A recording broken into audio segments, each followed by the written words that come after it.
So, considering that we're gonna wait like a few minutes for Julius, essentially what you can tell me about your character, Sinful? About your new character, I guess. Pretty much what I came down to, since Julius didn't want to have fun. Pretty much he's my main character's assistant, the one that was actually doing the experiments back at base.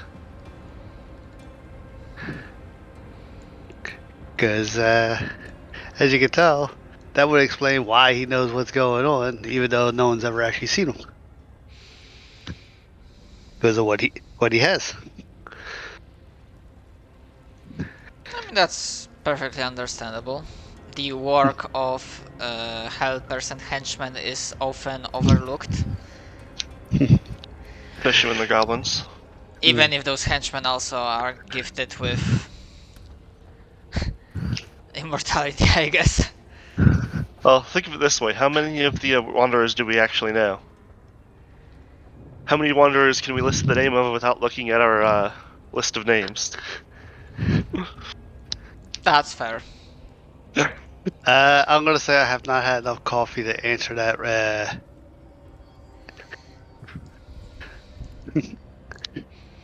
Yeah, that's fair. But yeah, I mean, yeah, I'm completely fine in like fluff wise when Wise is here, but like I was curious about like mechanical aspect because I think you're like alchemist with a pet. I am a combination. I am 3 different archetypes of alchemist. Wing Marauder, Grenadier, and what was the last one?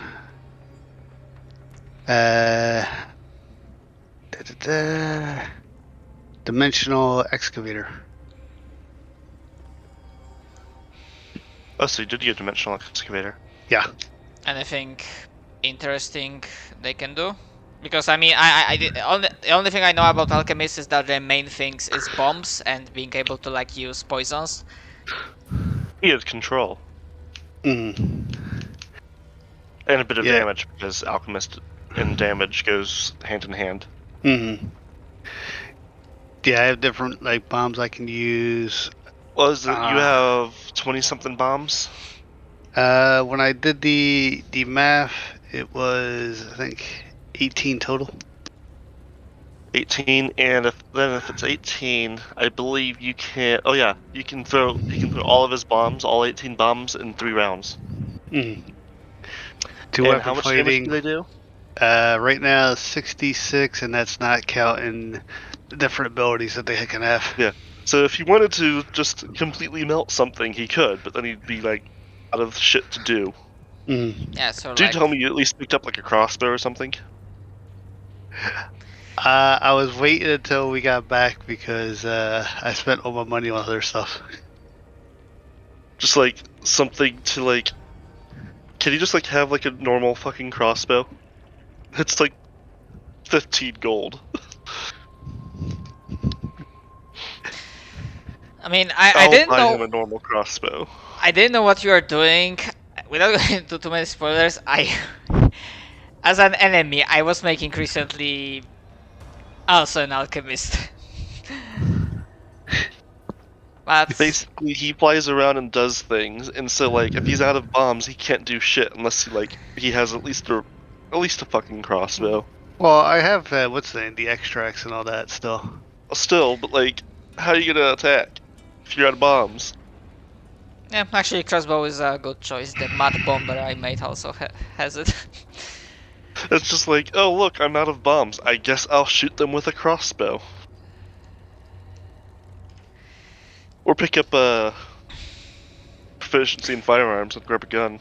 Yeah, to be fair, dimensional excavator sounds curious. Like, what does it do? It excavates dimensions. Yes, actually. Yeah. I forget if it has to be. I don't think actually think it has to be part of your bomb, but basically you can throw extracts of a Great Pit and its variants. Oh, that's how. Alright, because yeah, the way that this Great Pit spell is described, Mhm. yeah, that would make sense. Yeah. And I also can have Spike Pit, Acid Pit, and Like Hunger I said, Pit. it's variants. Mm. Uh, That would be really fun is Never mind, I actually forgot to add those. getting someone into a pit and then hitting them with a dimensional anchor. Because then they can't leave the pit. yeah, that's a fun combo. However, if you hit them with dimensional anchor first, they won't go into the pit.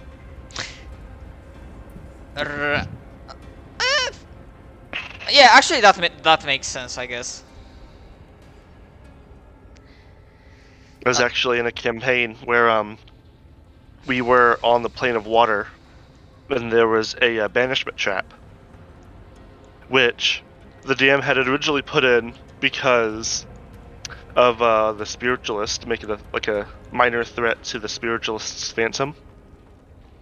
Then I pointed out, actually no, that's a threat to our entire party because we're currently extraplanar. It's like, oh. So I hit everyone with dimensional anchor so we could just like walk across the trap. It's useful to use on yourself when you need it. Well, Roll20 just decided to randomly shit itself. That's usual. I mean, just literally just said, "Oops, error has occurred." Like, I'm not even sure if that's random anymore. Like, if that can be considered random, or if it can just be considered the usual. So, have you tried the Foundry yet? So far, I've downloaded several different game systems. Have downloaded a shit ton of different modules. Looked up at various lists of modules that people recommend. And I will have to like sit down and actually test it out in action, I guess. It is interesting. I've played in it before, and I did also actually buy it myself, and I've messed around with it on the DM side. I mean, I definitely see a potential, and I see that it probably can give better experience than Roll20. But it's just a matter of learning stuff. Did you ever test getting people connected to it? Yes, I hope it will work the same to you, but I'm using the ngrok program that essentially panels like a port from me. Okay. And yeah, Yes. I tried it out with a friend from Poland, and it apparently works. So he was able to click the link, and it basically connected him to the game. Yeah. Same way we did it. Yep. I don't. Was it the same program or? Yep. Oh, nice. I'm guessing you guys probably looked at the same guide then. Probably. Yeah, probably, but it took me a while to like find out this specific version because there were like others that like I had a complicated ones. I had an as for that. Mm. I mean, technically, they did create like a Roll20 equivalent for Foundry, which I think is called the Furnace, not the Furnace or the Forge. But like, to even be a basic DM there, you need to pay. Like at the very least, on Roll20, you can get like a free account and DM from a free account. But no, there you have to actually pay from the get-go to actually DM stuff. Oh god, I just thought of an evil thing. A pit followed by dropping copious amounts of bombs. Oh yeah. While they're all trapped in there. Yeah.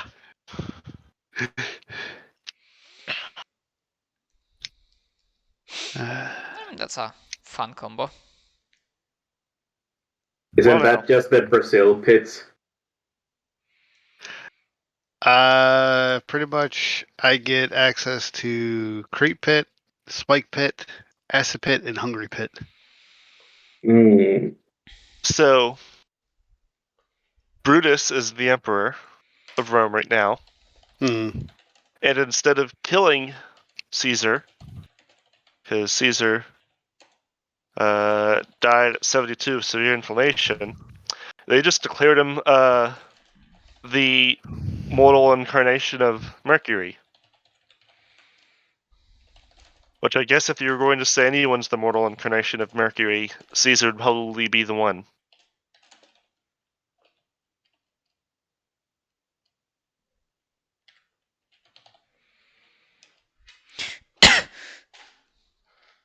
Which one was Blood and Guts? The one that I think that's the name, but the one that allows you to make like a blood splatter effects, like you attack an enemy and just like you can see visually that there's blood. But plenty of others that seem to be fun. They are updated, like the spell effects. I should look for some of those. The only one I really got and messed with so far was the stairways and doors. That like you can have, when people use it, they can even like teleport to different maps and stuff. Oh, I have to look up for. Oh that. Yeah, you can even have it connected between maps, not just the like. I got it so like you could use stairs, and so like unlike Roll20, when you just kind of wait for the DM or like figure it out yourself, you like use the stairs and it takes you to the other side. Yeah, if you can throw the name of the module later in chat, I'll look it up because that sounds very interesting and useful. I think you just search stairs. And Stairs? see it. Okay, if that's the name, then I'll look up later. It's not it itself, but I know it's in the name. But yeah, I picked different stuff like for D&D specific and just like general. Bought Dungeon Alchemist on Steam. Have yet to try it out, but I have high hopes that this could be like a fun, quick map making program. Essentially, it's like a map generator, AI powered. I just remembered that. Well, not just, but I found my book of maps that I have. It's just like little like 1-page dungeons, but it's like a 150-page book. Nice. And I really hope the Alchemist program kicks up. If they can add DLCs for different settings, because it's so fucking hard to like find good maps for different settings than fantasy or programs for other settings than fantasy. Which on one hand I understand, because like Roll20 was showing the like D&D 5th edition is like what, over 50% of total of their games. I'd be surprised. It is rather popular. Not a huge fan of it, but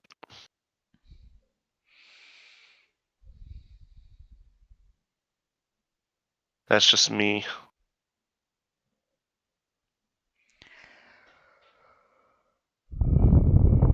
We all know how much of a stick in the mud I am. That reminds me. I knew I was forgetting to do something. I forgot to make attacks for the different bombs I had.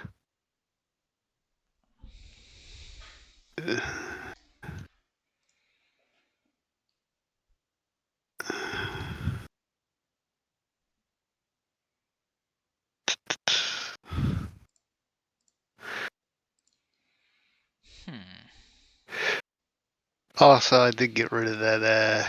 Did it shit itself? That 1 feet. I got rid of that 1 feet. I found a way to keep it without. What's the name? Without sacrificing a feet slot for it. What? Well, the one that you suggested. Which one?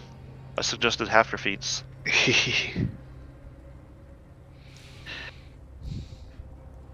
I'm 100% serious. Like, you're gonna have to tell me which one. Mm-hmm.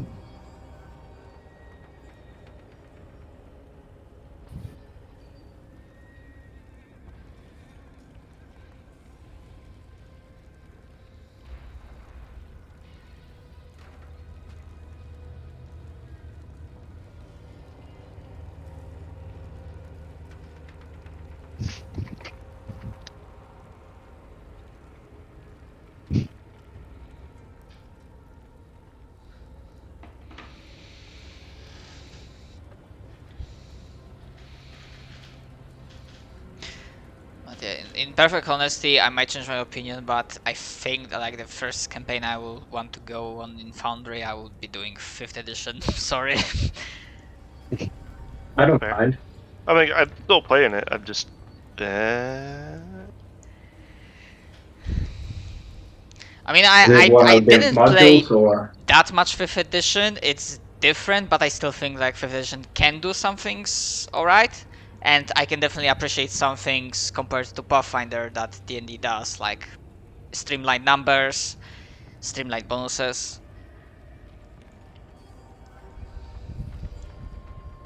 And I Like that part I do like. Like I do like the numbers of 5th edition. I think, and I mean, seeing That- how.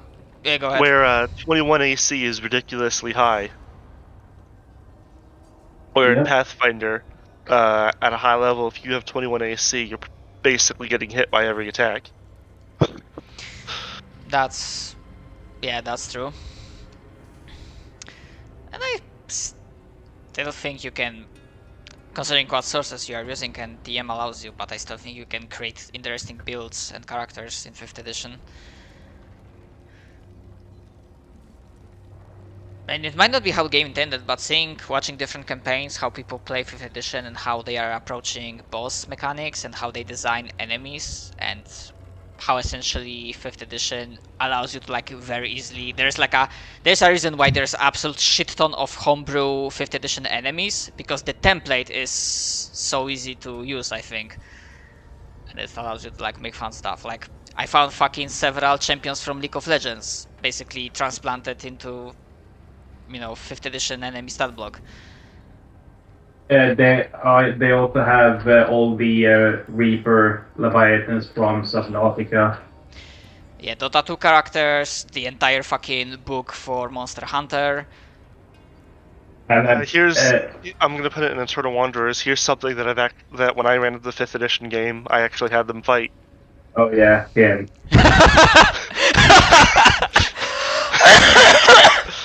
Oh god, my lung. Your leg gets caught in a bear trap. I actually think I saw this enemy like on D&D Beyond, I think, because they also have like repository of homebrew enemies. But I cannot remember this was like actual cannibal Shia LaBeouf or just Shia LaBeouf, but yeah, I definitely not the first time I'm seeing that, but yeah, fucking hilarious. And I guess it works for Ravenloft. Okay, I Such just a great remembered. song. I remembered the Halloween session we had. Yeah. I basically introduced it like they were like going after a werewolf basically, and like it was trying to push the whole werewolf like aspect of it. Yeah, And then when they find him, Shia LaBeouf.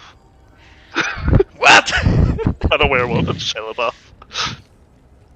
Who happened to have a shotgun that we got? Yes, they did get to keep the shotgun. It had 2 shots left. Alright. I think like that seemed like a fun little, not magic weapon. I mean, if the setting... Strong weapon that has 2 shots. No, it really didn't fit in the setting. No. I mean, that's what I was gonna say, because if the firearms do not exist in the setting, then yeah, it's a strong thing, but like limited usage. Mm-hmm. So like giving party strong items, but those that are like one-time use, essentially. Final Fantasy style, like Phoenix Down or... Mm-hmm. I mean, they could have technically gotten ammo for it. It would take a lot of work because it was the Theros setting of magic. So to get ammo for it, they'd have to go to a different plane. And planar travel in magic is a lot harder than planar travel in D&D. So gunpowder is not magical, correct? No, gunpowder is...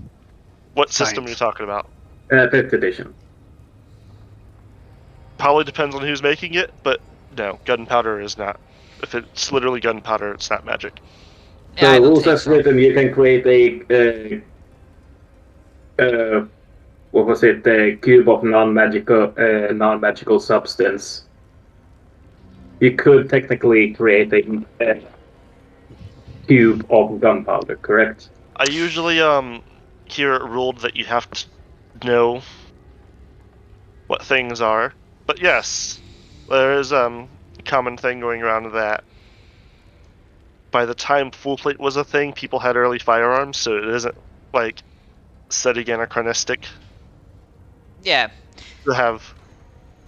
and I agree with the I mean- ruling because then it gives precedent where people can like try to rule that they can create like matter from space. That's not magical, but like freaking like dark matter, red matter. No one knows what the fuck dark matter is, anyways. Yeah, that's fair. If we had that power today, we couldn't make dark matter because we don't know what the fuck it is. Mind you, people would just make a cube of like plutonium. Yeah, or like diamond or diamond dust. I don't know which one is. I think diamond dust is for like the lesser versions of resurrection, like raised dead or something. Or no, maybe it's just like pure diamond. But like, I don't remember. Yeah, like. There's also the fun thing of force cube and then you casting create water inside of the force cube. Because if you cast it enough times before the force cube ends, there will be enough water in the cube. I actually saw someone do the math. If you had like 10 people casting create water into the cube, so like it's basically a bunch of level 1 clerics. Okay.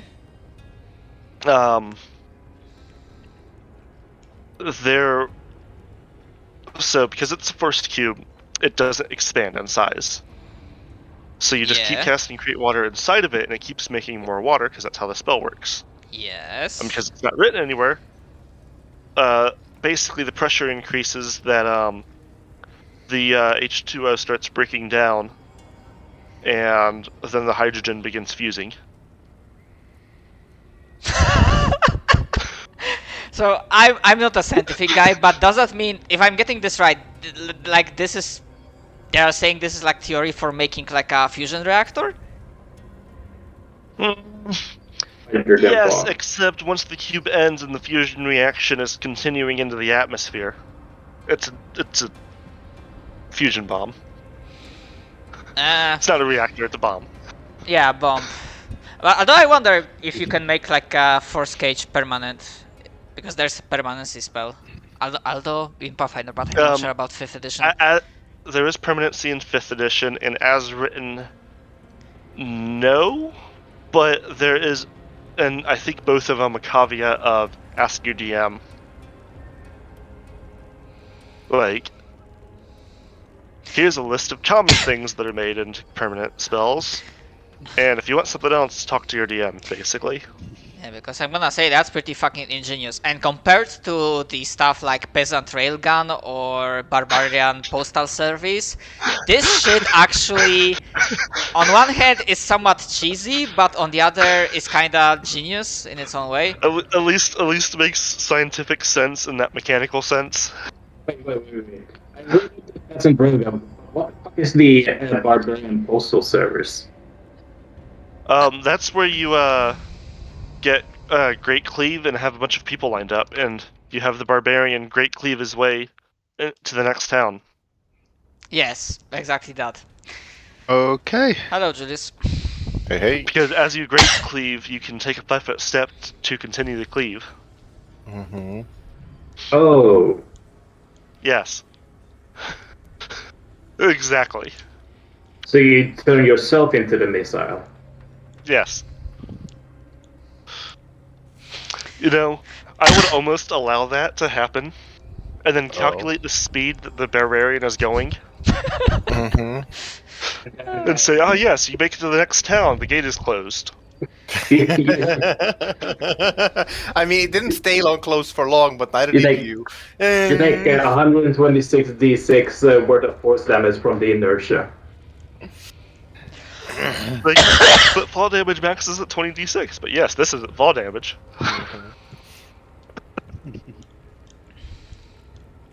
Hello, Julius. Hey.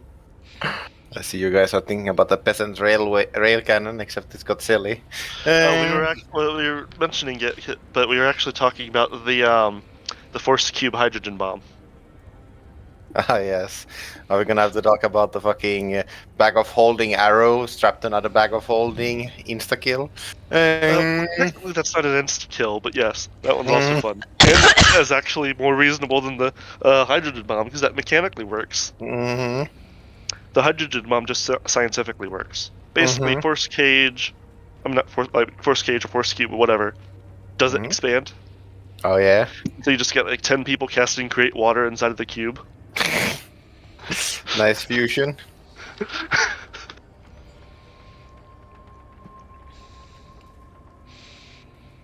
Mm-hmm.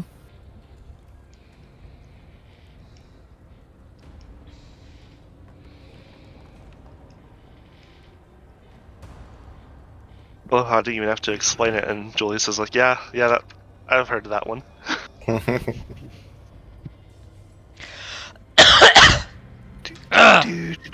hell.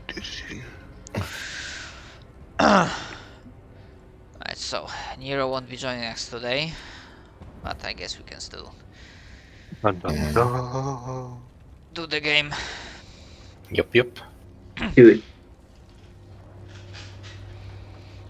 I imagine it will be somewhat transitory, as we'll basically go through and explain the process of what the fuck will happen with Zillow and your new companion in the team.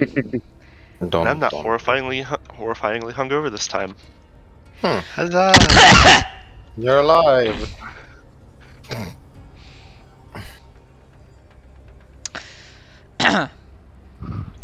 Right, so seeing that we had a break last time, we left our bunch of chaotic misfits, because calling them mortal heroes, well, some might call them that. Yeah, there was like a big fuck off battle at the monastery when you have dealt with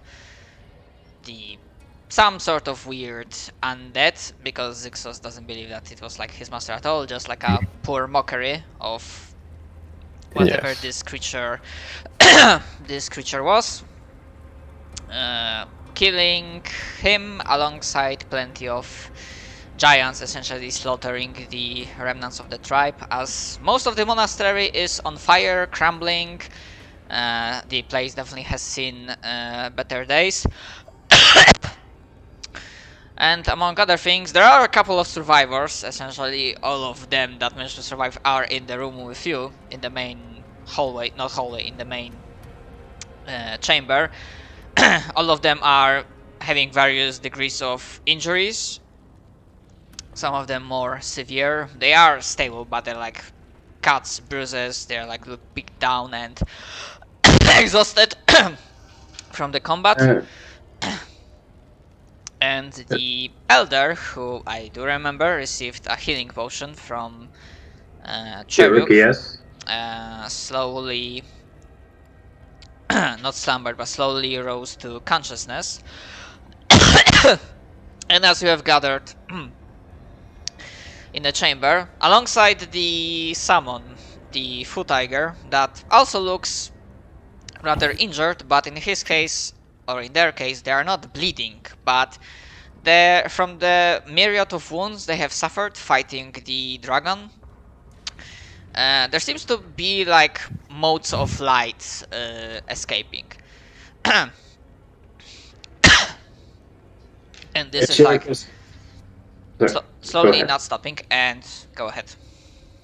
Cheruk is going to run around and try to run triage, basically see which of the wounded needs the most healing and categorizing them in the correct order. So that's a heal check. 32.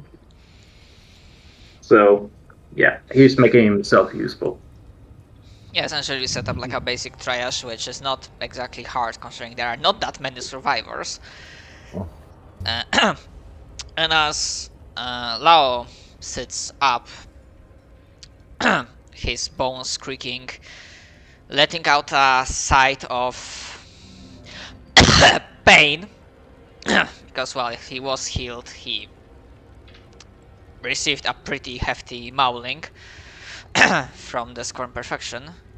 He has pretty desolate look in his eyes as he slowly takes your forms in.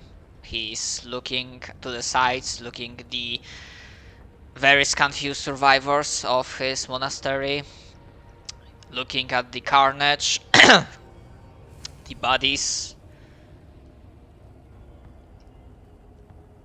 and his, maybe not life's work, but the place that he served and protected from for probably several decades is essentially dying around him. Mm-hmm. Oh dear. Success walks up a bit. You okay? We beat them up, but I'm sorry we were this late. There's a moment of pause, like you see him hearing you, but it's like it takes like a longer moment to process what he's hearing. Mm-hmm. You do not have to be sorry for anything. I'm just looking at the effect of my own sins. I was even robbed of having a chance to save the rest of my honor and dignity by dying alongside this place.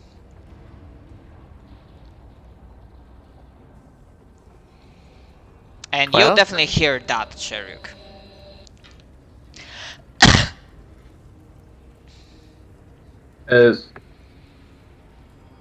Well, that just means you get to live longer and find more honor. and I can understand the dying for a cause you see fit, but wouldn't living on and remembering those who gave their life serve a greater purpose? They died because of me. They died because they followed my code. They died because I stalwartly fought that defending this place is the right thing to do, the honorable thing to do.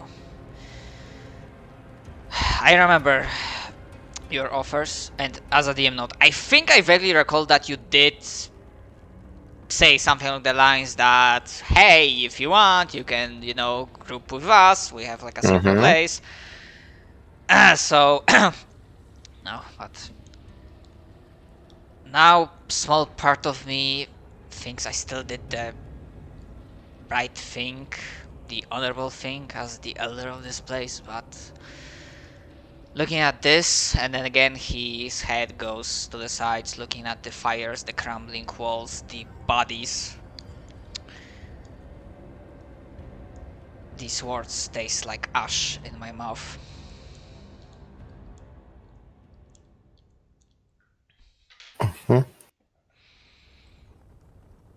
You are still human, correct?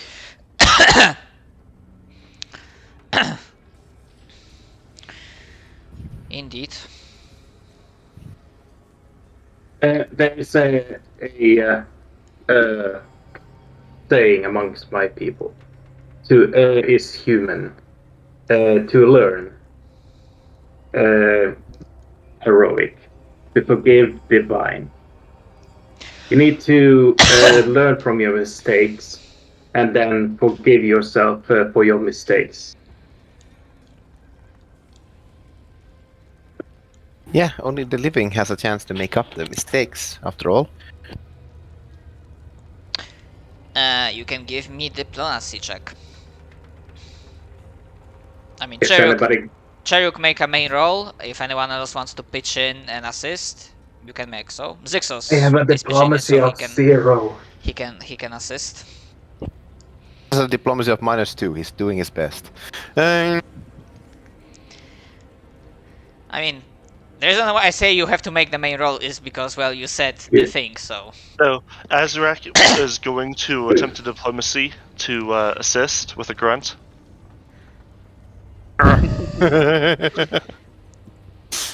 An agreement, mind you. Azrak probably has the best diplomacy here. Yeah, I know. He's good at grunting, suspiciously. Here, I'll be nice. I'll join you. There you go. I let that squeal. I'm like, you assholes. I could actually talk to people. Success talk just doesn't work out for some strange reason. Sorry, I'm not that good of a spokesperson. I just hope that you somehow find it in yourself to forgive yourself. He looks at you, and you know, these words are good, but sadly they do not pack the punch, to be honest. In every other situation they probably would be enough, but considering the sheer carnage that you have around you, and the fact that this is literally his life's work and his... doesn't help that Turek is also kind of busy bandaging some of the survivors, trying to clean off some of the blood on his feathers. So, Azrak is going to kind of step up and be like, He Shun Lao, you say that you have lost your honor due to the fall of this monastery, yes? The monastery is lost, yes, and so many people that followed my steps gave their lives while I still cling to this one. It is simple then. To regain your honor and to honor those that have fallen for you, you must simply continue onwards and defeat your enemy.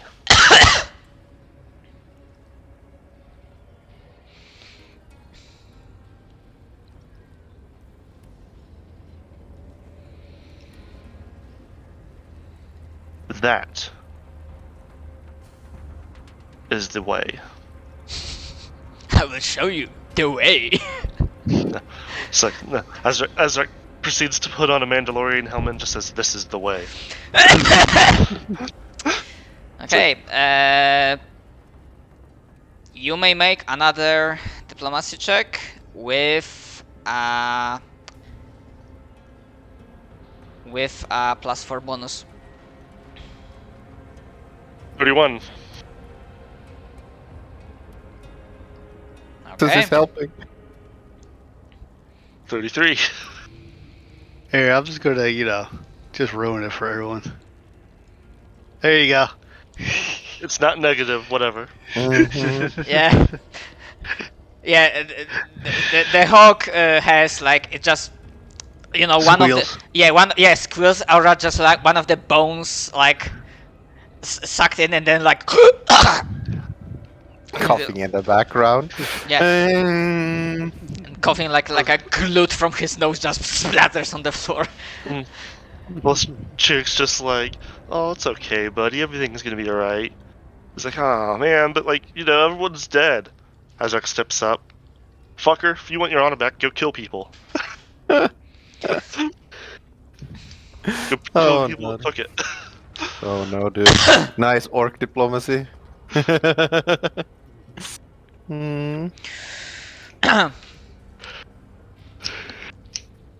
There's a moment of silence, but as you look into his eyes, you see that the hollow, desolate look doesn't completely go away. The events here will still greatly weigh on his mind, but you begin to see sparks igniting in these old eyes.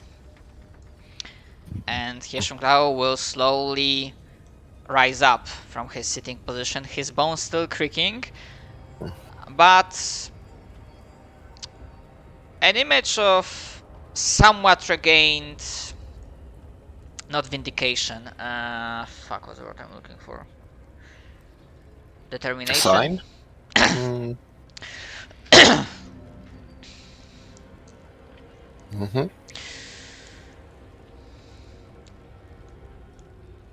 see.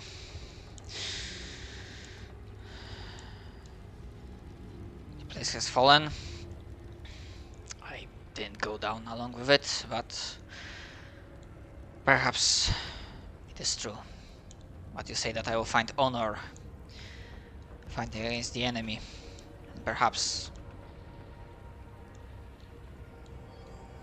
cleansing this dishonor here with blood, their blood, and perhaps my own, if I will be struck down once and for all.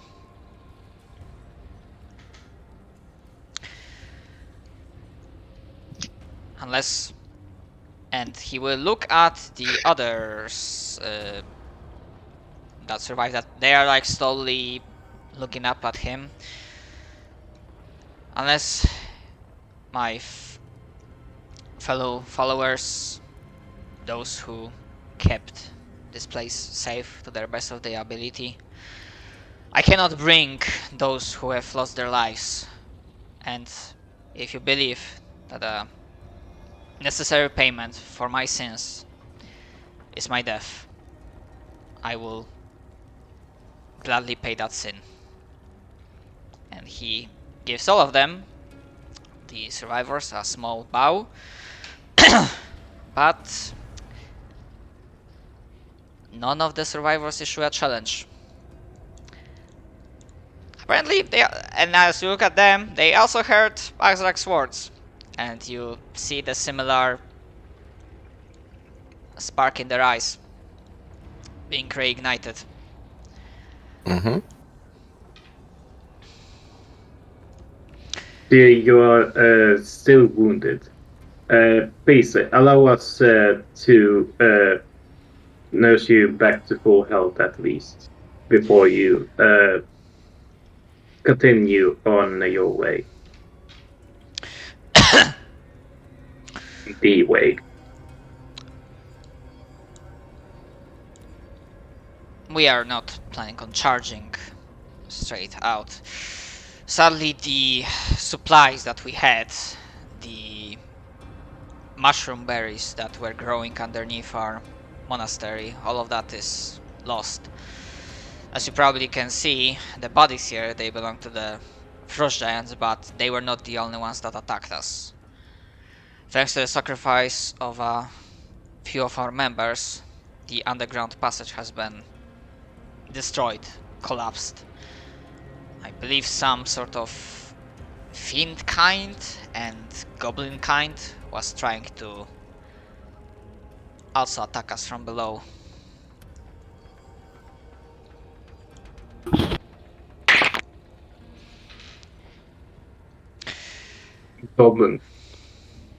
Goblinkin. They usually, to my experience,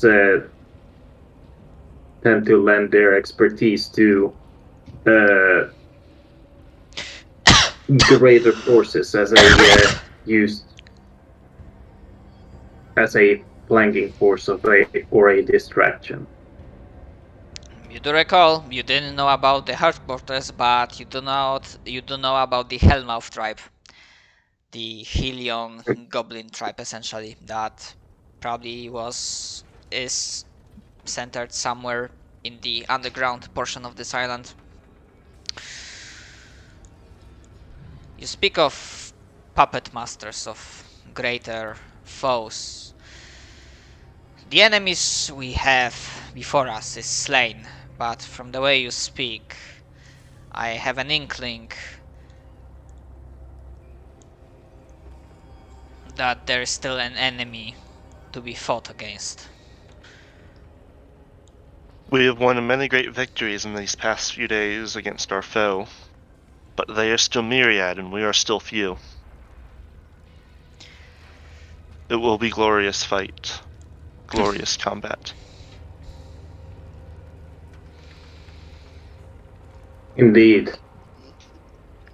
It is not the glory I seek, nor my companions, but considering everything and your words, and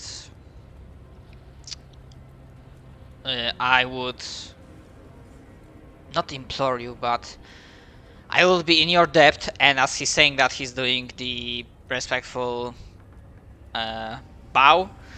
I will be in your debt if me and my followers are allowed to join your guild, you said, and Of course. regroup and recuperate at your home.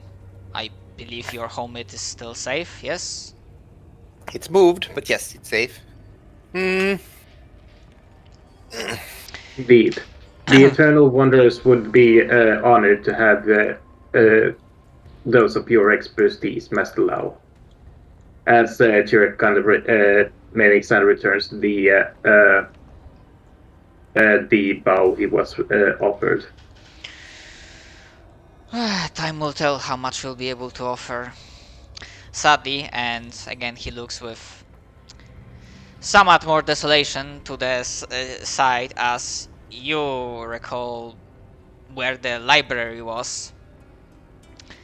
And you see that the vast majority of this has been burned to ashes. Although a question, and I'm not deciding, I'm leaving it up to your honest answer, because there are some portions of downtime where we just left it vague what you guys were doing apart from, just standard stuff. Would Cheryuk, I mean, if anyone else wants to pitch in, they're fine, but I imagine Cheryuk might be a person that, would Cheryuk, during his free time that he had, would he work much in the monastery library, scribery, trying to preserve, copy as much knowledge as possible, or is it was it not his thing? Oh yeah, he would definitely see if he could save some of the scriptures, since Tengu in general tend to preserve scrolls in a similar manner. So he kind of has a soft spot for the monastery's scriptures and such. Alright. Yeah, we can make a roll to see how efficient you were and how much you were able to save on your own. But I'm just freaking wondering what sort of skill would that be. Linguistics? But... linguistics would fit. Yeah, linguistics would fit.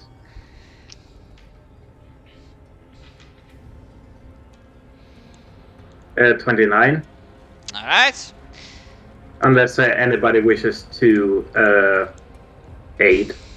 Yeah, unless anyone was Zillow? assisting you during those treks, during the downtime. No one in the book club? No. Just me and my falcon. Yeah, I would imagine that Zillow had his own experiments and work he was doing in the meantime. Yeah, most likely he's probably down by where we fought the tank creature now. Since that area is sitting cleared next to out. Cherrick helping him copy books. Imagining Shrek having Because no one expects tiny the book. glasses on him. Yep. It's got little reading glasses. Yeah, Since I can manifest my gauntlets as a free action, I'm probably just kind of sitting there manifesting one, grabbing a book, unmanifesting it to bring it back to me. Just to extend my reach when I need it. Yeah, that was definitely a very peculiar sight for the adepts and The other. giant demon claws, very gently handing books over. Oh wait, I also have a +4 racial bonus on linguistics checks, so that's 20, 33, 35 all in all. Alright. I'm gonna say you didn't manage to copy literally everything, because still you were 2 people. You still had some days of work, and you can work without sleeping essentially. But this library was pretty big, but I'm gonna say you definitely managed to preserve and copy a very large chunk of knowledge that was gathered here, and I would imagine you probably were focusing on knowledge that might not be as commonplace in the rest of the world as it is here. Something unique knowledge, specific one. Probably focus on that. So yeah, we definitely did a very, very, very, very solid job in preserving information. Nice. Hands Azrak a high five.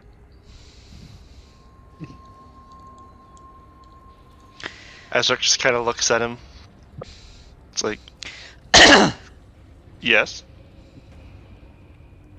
Just keeps holding it up. Kind of expecting something. Challenge accepted. Just imagining Azrak holding it up.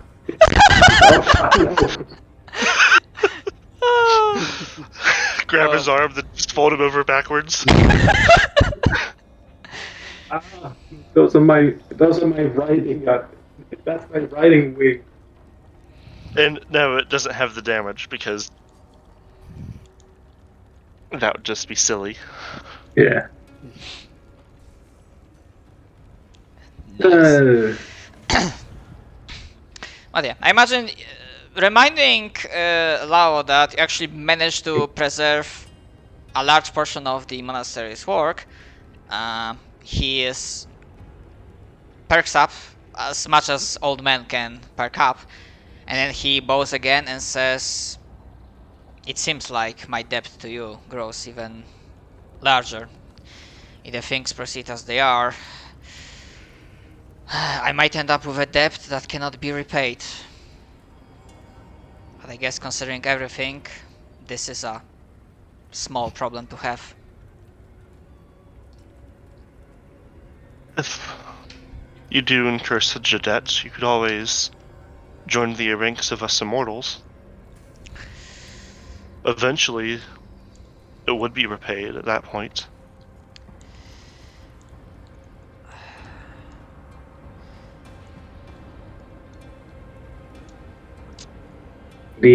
I do hear your words, but this is something that I cannot be swayed upon. I do respect your decisions, and I believe with your gifts you are able to do much good in the world.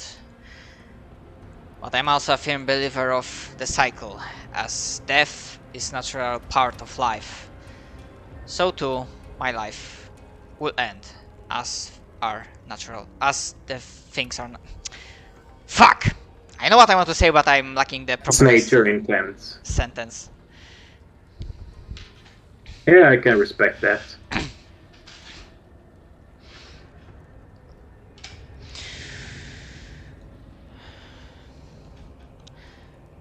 Well, if you may give us several minutes to gather whatever remains from our things in here. We do not have much, we didn't live in luxury. And gather our breath, and then we'll be ready to leave. At this point, the foot tiger that was keeping mostly quiet and just like sitting down, nestling like almost like a cat, essentially. And you did notice that the motes of light escaping from his body, they didn't stop at all. Well, I'm glad to see, old man, that you have regained your fighting spirit, but I won't be joining you.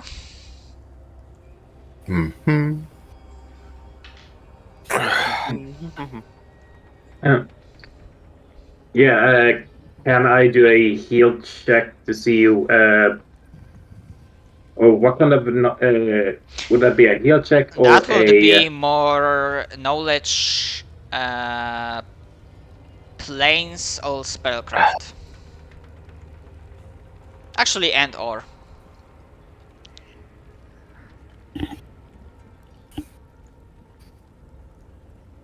I know nothing about you. You know nothing, Jon Snow. I know everything. Zillow, as it is befitting your mind, your scientific mind, and basically after you have gathered all the knowledge about planar stuff, the ritual, how everything works, you know and feel that while the creature was not reduced to 0 hit points, it was sustained. Its relation with the place was symbiotic. As long as the place, the monastery existed, the people lived here, it was able. The place was able to power up its guardian, and the guardian in turn protected the place. Now that the monastery has fallen, essentially, and it will become an empty, abandoned, partially destroyed husk, there is no enough energy to sustain the summon. And thus, the Yuan, the full tiger, will dissolve into energy and be gone from this physical plane. No, not big dog. Big cat dog. That is saddening to hear.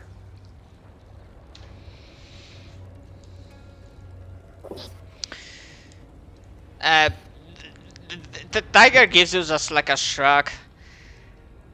Spare your sorries for the people here. For me, as for you guys, death is not really a concept I have to bother. I'm just gonna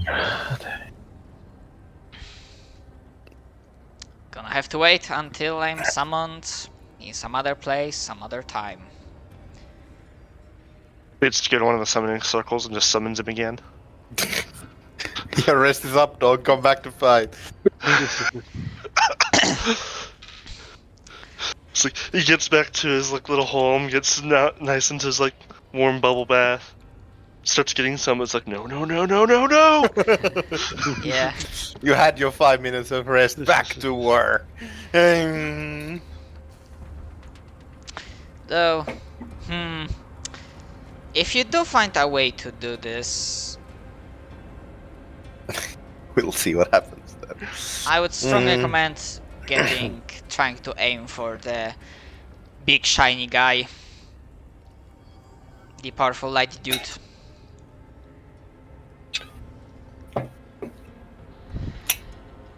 Because I can pack a punch, but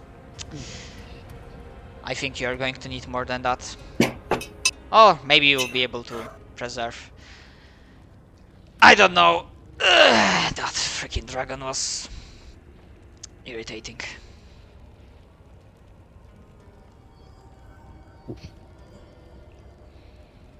Oh. I'm sure the necessary would be thankful for your vigilance.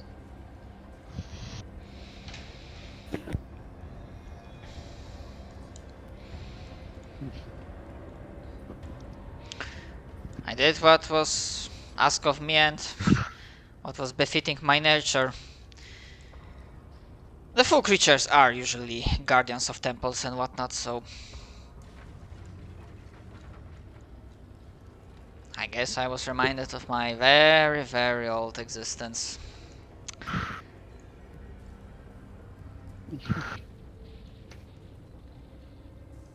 Well. Well, that's neither here nor there. Now, get your breath, and he like waves his paw and sure, I don't do farewells. I thought he was fading out. Is he just slowly fading out? Yeah.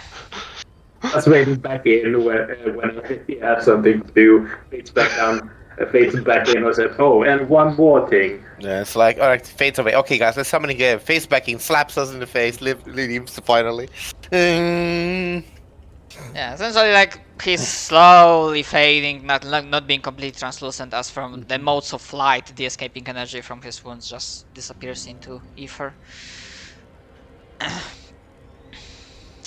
yeah, the survivors will give him the respectful bow, and they will be ready to leave.